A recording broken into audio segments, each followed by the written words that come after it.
नमस्कार दोस्तों, बहुत बहुत स्वागत है आपका आपके अपने YouTube चैनल पर। आज की इस वीडियो में मैं आपके सामने प्रतियोगिता दर्पण जून 2021 के मुख्य फैक्ट डिस्कस करने वाला हूं और प्रयास किया गया है कि उन्हीं फैक्ट को शामिल किया जाए जो फैक्ट आपके एग्ज़ाम के रिलेवेंट है।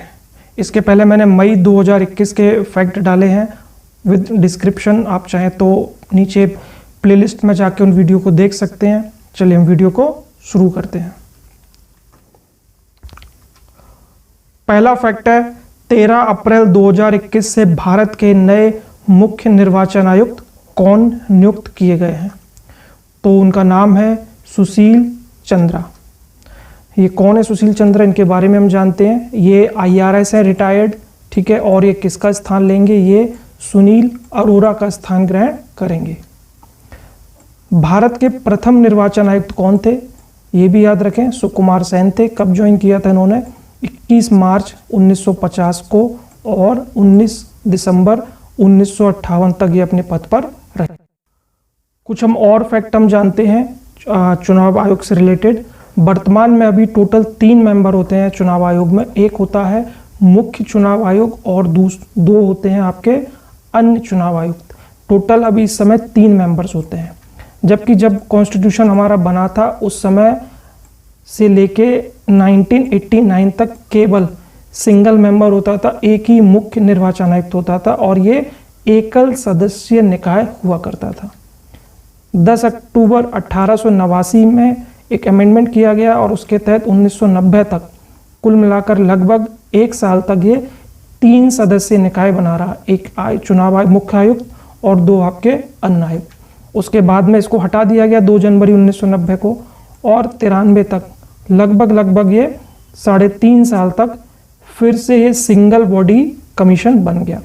93 में फिर संशोधन किया गया और इसे 3 सदस्य निकाय बना दिया गया था। क्यों?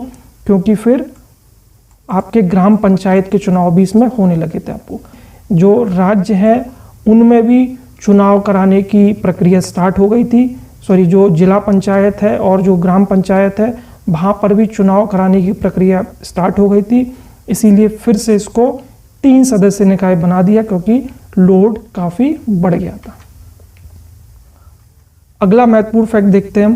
फोर्ब्स मैगजीन द्वारा जारी अरबपतियों की सूची में भारत के प्रथम और विश्व के 10वें स्थान पर कौन से भारतीय उद्योगपति हैं?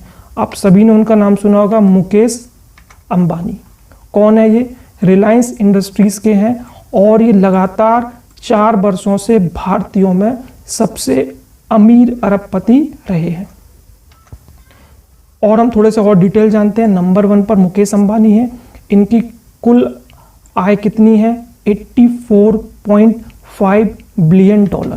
नंबर 2 पर कौन है? अडानी ग्रुप के गौतम अडानी। इनकी कुल संपत्ति कितनी है? $50.5 बिलियन। नंबर 3 पर शिव नडार है। इनकी कुल संपत्ति कितनी है? $23.5 बिलियन। विश्व में नंबर 1 पर कौन है? ये तीनों हिंदुस्तान के थे, लेकिन वर्ल्ड में सबसे नंबर 1 कौन है? जेफ बेजोस है। और ये कौन है? अमेजन कंपनी के मालिक है। इनकी कुल संपत्ति कितनी है? $177 अरब। दूसरे नंबर पर कौन है? एलोन मस्क है। कौन है ये? टेस्ला कंपनी के ओनर है। टेस्ला कंपनी वो है जो मानव रहित कार का निर्माण करती है। अगला फैक्ट हम देखते हैं। प्रधानमंत्री श्री नरेंद्र मोदी जी ने अप्रैल 2021 में ग्रामीणों को संपत्ति कार्ड किस योजना के तहत वितरित किए? तो इसमें सबसे पहले तो ये देखें कि ग्रामीणों को कौन सा कार्ड दिया गया? संपत्ति कार्ड, ठीक है। ये क्वेश्चन आपका यहीं से तैयार हो गया। और इस संपत्ति कार्ड को किस योजना के तहत दिया गया? स्वामित्व योजना के तहत, ठीक है। और हम पढ़ते हैं इस योजना के तहत गांवों की भूमि का सर्वेक्षण कर मानचित्रण किया जा रहा है। यानी कि जो गांवों की भूमि है उनको मैप पर लाया जाएगा। पिछले वर्ष महाराष्ट्र, कर्नाटका, हरियाणा, उत्तर प्रदेश, उत्तराखंड, मध्य प्रदेश, पंजाब और राजस्थान के गांवों से इस योजना को प्रारंभ किया गया था। ये जो स्टेट्स हैं इन स्टेट से योजना आरंभ की गई थी।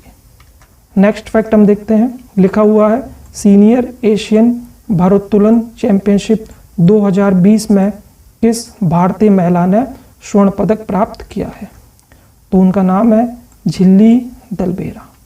तो सबसे पहले तो एक क्वेश्चन आपका यहाँ से क्लियर होता है कि भारोत्तोलन यानी कि वेट लिफ्टिंग से संबंधित खिलाड़ी कौन से हैं? तो याद रखें झिल्ली दलबेरा। और उन्होंने क्या जीता है? स्वर्ण पदक। कितने किलोग्राम में जीता है? 45 किलोग्राम वर्ग में जीता है।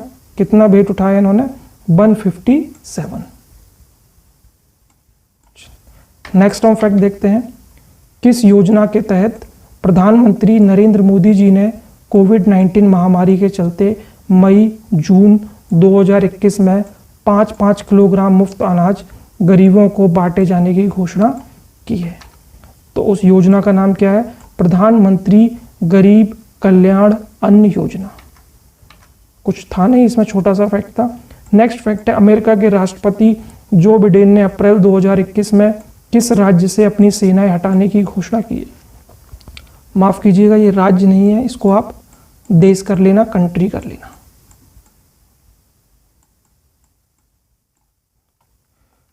कौन सा कंट्री है वो? उसका नाम है आपका अफगानिस्तान। अमेरिका ने नवंबर 2021 तक अपनी सेना को वापस बुलाने का निर्णय लिया है। अमेरिका ने अपनी सेना क्यों भेजी थी ये हम देखें। अल-कायदा ने 9/11 को, आपने सबने सुना होगा 9/11 का हमला जो 2001 में हुआ था, ठीक है। इस हमले के बाद से अमेरिका ने अपनी सेना अफगानिस्तान में तैनात की थी और ये कुल 20 वर्षों से अमेरिका में मौजूद है। इस दौरान अमेरिका ने अपने 2400 सैनिकों को खोया है और लगभग 150 लाख 150 लाख करोड़ रुपए इस युद्ध पर खर्च किए हैं। और अब अमेरिका ने डिसाइड किया है कि वहां से अपनी सेनाएं वापस बुलाएगा, क्योंकि 20 वर्षों के बाद भी अभी भी अफगानिस्तान में शांति स्थापित नहीं हो पाई है। अगला फैक्ट हम देखते हैं, किस राष्ट्र ने आगामी टोक्यो ओलंपिक खेलों में भाग न लेने की घोषणा की है? तो उसका नाम है नॉर्थ कोरिया, ठीक है। यहाँ के तानाशाह का नाम बहुत ही फेमस है, किम जोंग, आप सभी ने नाम सुना होगा। क्यों कोरोना वायरस के कारण भाग न लेने की घोषणा की है? ओलंपिक शुरू कब होने वाला है? 23 जुलाई से 8 अगस्त 2021 तक प्रस्तावित है। कहाँ पर? जापान के टोक्यो में। तो एक क्वेश्चन आपका ये भी देखें कि 2021 में ओलंपिक कहाँ प्रस्तावित है? टोक्यो में। नेक्स्ट फैक्ट हम देखते हैं, भारत ने कोरोना वायरस से बचाव के लिए किस रूसी वैक्सीन को भारत में प्रयोग के लिए अनुमति दी है? तो उसका नाम है स्पुतनिक वी, ठीक है। ऑलरेडी अभी भारत में 2 वैक्सीन चल रही हैं, एक कोविशील्ड है, इसका निर्माता कौन है? Serum institute of India. दूसरी है कोवैक्सीन, इसके निर्माता कौन है? भारत बायोटेक। कोविड-19 महामारी के में प्रयोग होने वाली किस दवा की कालाबाजारी सबसे ज़्यादा रही? तो उसका नाम है रेमडेसिविर। काफ़ी ज़्यादा इसकी ब्लैक मार्केटिंग हुई है, इसको अधिक से अधिक मूल्यों पर खरीदा जा रहा है। और हम इसके बारे में थोड़ा जानते हैं। रेमडेसिविर एक एंटीवायरल दवा है जिसे किसने बनाया था? अमेरिका की दवा कंपनी गिलियड साइंसेज ने बनाया था। और सबसे इंटरेस्टिंग चीज़ है कि इसको 10 साल पहले हेपाटाइटिस सी और सांस संबंधी RSV का इलाज करने के लिए बनाया गया था। लेकिन हुआ क्या था, इसे मार्केट में उतारने की मंजूरी नहीं मिली थी अमेरिका में। लेकिन अब कोरोना में दवाई काफ़ी यूज़ हो रही है और रेमडेसिविर का इंजेक्शन को जीवन रक्षक दवा के रूप में देखा जा रहा है और इसको काफ़ी महंगे कीमत पर लोग इसको खरीद रहे हैं। इसका इलाज किसके लिए किया जाता है? कोरोना के जो गंभीर मरीज हैं उनके इलाज में इसका यूज़ किया जाता है। नेक्स्ट फैक्टर हम देखते हैं, ये भी कोविड-19 से रिलेटेड है। भारत में drug controller general of India, एक फुल फॉर्म याद रखें, DCGI, drug controller general of India, ठीक है, किस दवा को कोविड-19 के इलाज के लिए अप्रैल में स्वीकृति प्रदान की है? तो उसका नाम है बिराफिन, ठीक है, ये भी याद रखें।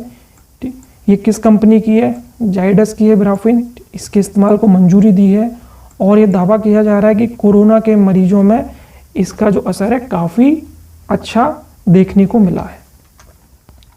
और हम थोड़ा सा जानते हैं इस दवा के बारे में। ये दवा बनाने वाली कंपनी जाइडस ने दावा किया है कि बिराफिन के इस्तेमाल से कोरोना मरीजों की RT-PCR रिपोर्ट 7 दिन के बाद ही नेगेटिव आती है और ऐसा 91.5% मरीजों के साथ में हुआ है। कंपनी बताती है कि इस दवा से कोरोना के मरीजों को वायरस से लड़ने की ताकत मिलती है और अगर वायरस से संक्रमण के शुरुआती लक्षणों में इस दवा को दी जाए तो मरीज कोरोना से तेजी से ठीक होता है। ठीक है, तो एक काफ़ी अच्छी दवा है और इसको भारत सरकार ने मंजूरी दी है। अगला महत्वपूर्ण फैक्ट देखते हैं हम, किस ग्रह पर नासा ने हेलीकॉप्टर से उड़ान भरी और ऑक्सीजन का उत्पादन किया? तो कौन सा ग्रह है वो? मंगल ग्रह है। मंगल ग्रह पर एक रोवर्स भेजा गया, उसका नाम याद रखें, परसेवरेंस। ठीक है, इसके साथ में एक हेलीकॉप्टर भेजा गया था जिसने मंगल पर 5.4 ग्राम ऑक्सीजन बनाने में सफलता प्राप्त की है। ये उसकी फोटो है।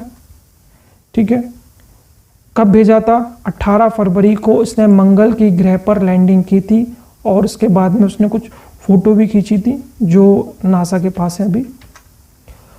अगला फैक्ट हम देखते हैं, एक दिवसीय अंतर्राष्ट्रीय यानी कि वनडे क्रिकेट में लगातार सबसे अधिक मैच जीतने का रिकॉर्ड किस राष्ट्र महिला टीम के नाम है? तो वो टीम है ऑस्ट्रेलिया।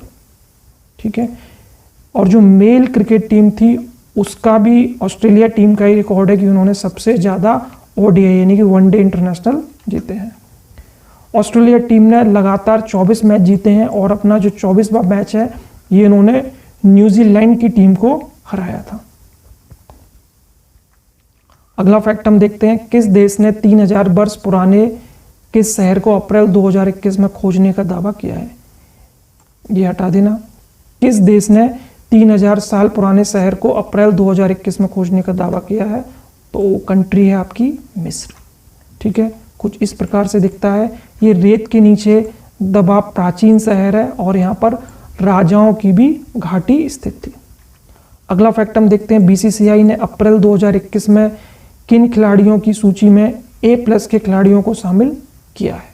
तो वो 3 प्लेयर हैं जिनको A+ माना गया है, विराट कोहली, रोहित शर्मा और जसप्रीत बुमराह। अब थोड़ा और डिटेल में जानते हैं, A+ के खिलाड़ियों को BCCI 7 करोड़ रुपए देता है, जबकि A खिलाड़ियों को 5 करोड़ रुपए, B श्रेणी के खिलाड़ियों को 3 करोड़ रुपए और C श्रेणी के खिलाड़ियों को 1-1 करोड़ रुपए दिए जाते हैं। ठीक है, और इन तीनों श्रेणियों में मिलाकर इस समय टोटल 28 प्लेयर्स हैं क्रिकेट टीम के जो शामिल किए गए हैं। अगला हम फैक्ट देखते हैं, भारत का सूर्य के अध्ययन के लिए जनवरी 2022 में प्रक्षेप किया जाने वाला स्पेसक्राफ्ट मिशन कौन सा है? तो उसका नाम है आपका आदित्य L1। ठीक है, भारत इसको 2022 में भेजेगा, भी 2021 में भेजने की तैयारी थी लेकिन कोविड के चक्कर में इसको थोड़ा सा डिले कर दिया गया है। थोड़ा सा हम इसको और डिटेल से जानते हैं, आपके पेपर में पूछा जा सकता है। ये सूर्य का अध्ययन करने वाला भारत का पहला वैज्ञानिक अभियान है। इसरो ने आदित्य L1 को 400 किलोग्राम वर्ग के उपग्रह में वर्गीकृत किया है। आदित्य L1 को सूर्य और पृथ्वी के बीच एक हेलो ऑर्बिट के चारों तरफ L1, ये जरूर याद रखें, L1 लैग्रेंज बिंदु पर स्थापित किया जाएगा जो पृथ्वी से 1.5 मिलियन की दूरी पर है। ये आपका सूर्य और ये आपका पृथ्वी है और इनके बीच में एक जो सेंटर है उसको L1 पॉइंट बोलते हैं। ठीक है, अगर सूर्य के अध्ययन के लिए जब भी स्पेसक्राफ्ट स्थापित किए जाते हैं तो 3 बिंदु होते हैं, या तो पृथ्वी के लेफ्ट में या पृथ्वी के राइट में या फिर सूर्य और पृथ्वी दोनों के बीच में। इस बिंदु को ही बोलते हैं L1 लैग्रेंज, इसीलिए आदित्य मिशन का नाम क्या है? आदित्य L1। ठीक है, उम्मीद करता हूँ ये वीडियो आपको पसंद आया होगा और ये क्वेश्चंस आपके काफ़ी इंपॉर्टेंट हैं और आपके पेपर में पूछे जाने की पूरी संभावना है। ठीक है, ये वीडियो पसंद आया हो तो चैनल को लाइक करें, सब्सक्राइब करें और बेल आइकन के बटन को जरूर प्रेस करें। मिलता हूँ बहुत जल्दी अगली वीडियो में आपसे, तब तक के लिए good bye, take care, see you.